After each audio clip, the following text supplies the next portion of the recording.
Hi friends, நான் உங்கள் பிரியா.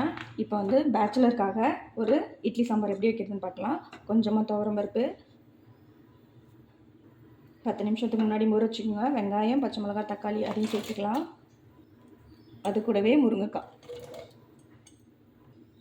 கொஞ்சமாக பெருங்காயம், மஞ்சப்பொடி 1 ஸ்பூன், கொஞ்சமாக எண்ணெய், 5 விசில் போட்டு மூடி போட்டுக்கலாம்.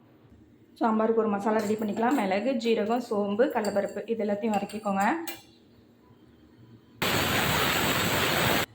குக்கரை ஓப்பன் பண்ணிவிட்டு எல்லாம் வெந்துருச்சு.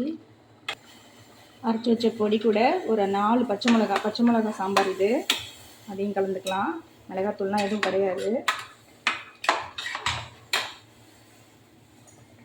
சாம்பாருக்கு தேவையான அளவு உப்பு, தேவையான அளவு தண்ணி. இதுக்கு ஒரு தாளிப்பு. சாம்பார் ரெடி ஆயிடுச்சு.